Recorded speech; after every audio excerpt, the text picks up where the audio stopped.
안녕하세요. 오픈마인드입니다. 우리가 토지를 투자함에 있어서 가장 중요한 몇 가지 중에 오늘 한 가지를 좀 말씀을 드리려고 하는데요. 우리가 투자를 하다 보면 아파트 투자든 토지 투자든 대출이란 것을 꼭 끼게 되죠. 어떤 분들은 대출을 굉장히 싫어하시는 분들도 많아요. 이자 내는 것이 부담이 된다라고 해가지고 현금으로만 사시는 분들도 있습니다.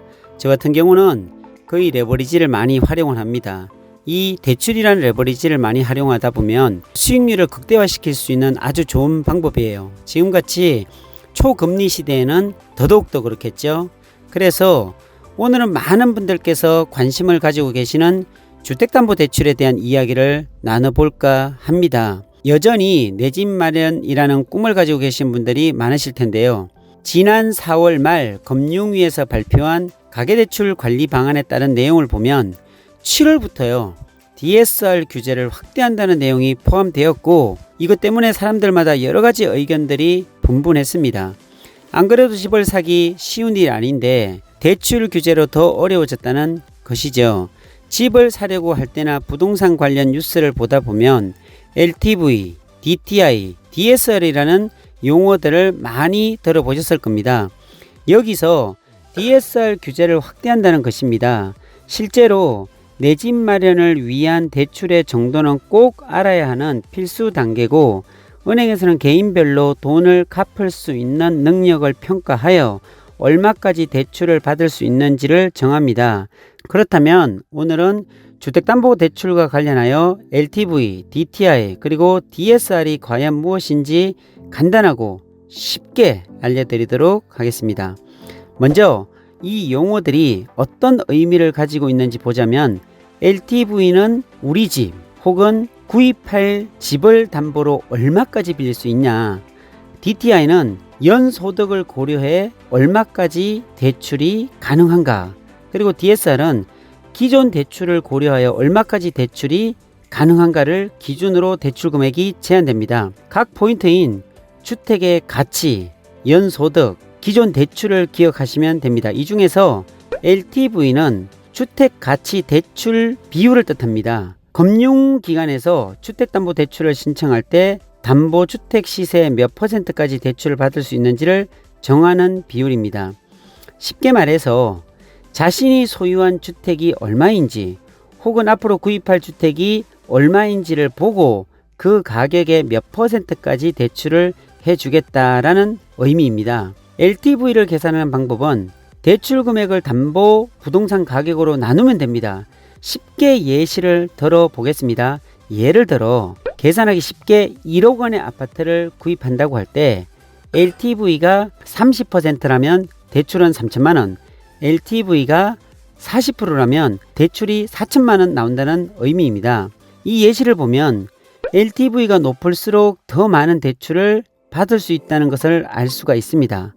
여기서 꼭 기억하셔야 할 부분은 내가 살고 있는 혹은 구매하려고 하는 담보주택의 가치는 실거래가로 판단하는 것이 아니라 아파트의 경우 국민은행에서 고시하는 KB 시세를 기준으로 평가하기 때문에 이 점을 꼭 확인하셔야 합니다.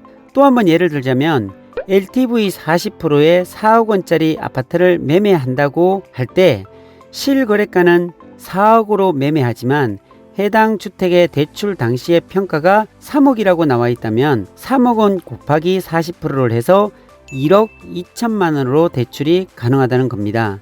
그리고 보통은 수도권의 LTV가 더 낮고 지방의 LTV가 훨씬 높습니다. 대부분의 수도권 지역은 투기 과열 지구 혹은 조정 대상 지역으로 정부의 제한을 받기 때문이죠. 이와 관련하여 참고적으로 알아둘 사항은 LTV는 주택, 상가, 나대지, 오피스텔 등에도 적용되기 때문에 상가는 상가담보대출, 토지를 구매하고자 할 때는 토지담보대출이 됩니다. 그래서 주택담보대출에만 적용되는 것이 아니라 부동산담보대출로 이해하시는 것이 좋습니다. 다음으로 볼 DTI는 연 총소득에서 매년 갚아야 하는 원리금의 비율을 뜻합니다. 그러니까 연간 얼마의 수입이 있냐에 따라서 달라지는 것이죠. 그래서 개인의 채무 상환에 대한 능력을 평가하는 지표라고 합니다. DTI를 계산하는 방법은 주택담보대출의 연간 원리금, 그러니까 원금 플러스 이자 상환액에 기타 대출의 연간 이자 상환액을 더해서 연간 소득으로 나눈 값입니다. 여기서 포인트는 자신이 1년에 얼마를 버는지입니다. 연간 갚아야 할 돈의 수입의 일정 금액을 넘지 않도록 제한하기 때문이죠. 쉽게 예를 들자면 연소득이 5천만 원인 사람의 DTI가 50%라고 할 때 연 2,500만 원을 넘지 않도록 대출이 제한됩니다. 즉 1년간 갚아야 할 상한 원리금, 원금 플러스 이자가 2,500만 원을 넘지 않도록 빌려라 라는 것입니다. 그렇다면 대출 금액이 2,500만 원이라는 것일까요? 당연히 주택담보대출을 받고 1년 내에 갚을 수 있는 사람은 거의 없습니다. 그렇기 때문에 보통 20년에서 30년 장기 상환으로 빌리게 되고, 예를 들어 대출을 20년으로 상환한다고 할 때 연간 2,500만 원에 20년을 곱해서 총 5억 원까지 대출이 가능하게 됩니다. 하지만 이는 계산을 편하게 하기 위한 방법이고 실제로는 자신의 실수령액을 기준으로 계산합니다. 그리고 총 금액은 원리금의 합산이기 때문에 실제로는 조금 더 작은 액수를 대출받을 수 있다는 것을 꼭 기억하시고 준비해야 합니다. DTI에서는 연간이라는 글자에 집중해야 하는데 이는 상환 기간을 길게 할수록 더 많은 대출을 받을 수 있다는 것입니다. 그리고 LTV와 동일하게 DTI도 수도권에서 더 낮아지고 실수요자보다는 2주택 이상이나 고가주택 매입 시에 더 낮은 DTI가 적용되어서 대출받기가 어려워집니다.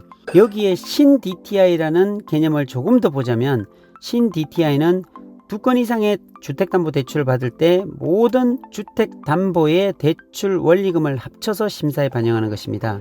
이는 다주택자들의 주택담보대출에 대한 엄격한 잣대로 부동산 투기 억제 효과를 기대하여 실시하는 것입니다. 자, 마지막으로 DSR은 개인의 전체 대출에 대한 원리금 상환액을 연소득으로 나눈 것에 대한 비율입니다. 처음에도 말씀드렸다시피 기존 대출을 고려하여 얼마까지 대출이 가능한가에 초점이 맞춰져 있습니다. DTI와 DSR의 1년치 소득과 빚을 갚는 데 들어가는 돈을 비교해서 대출 금액이 정해집니다.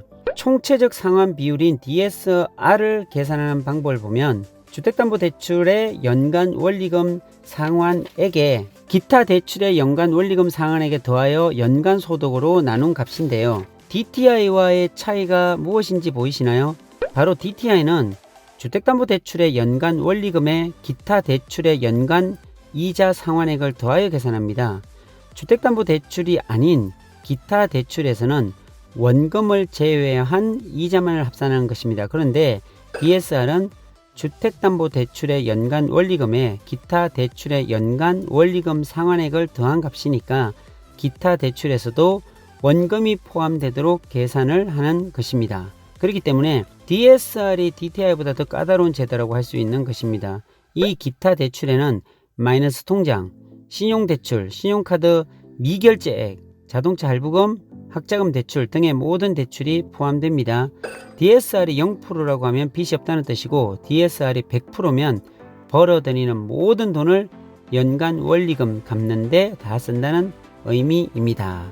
자, 지금까지 LTV와 DTI 그리고 DSR까지 부동산 대출과 관련된 용어를 알아보았는데요. 이 중에서 7월부터 DSR 규제를 확대한다는 내용으로 인해 많은 분들이 혼란스러워 하실 것입니다. 이와 관련된 DSR의 자세한 내용은 다음 영상에서 차근차근히 또 설명드리도록 하겠습니다. 오늘은 여기까지입니다. 감사합니다.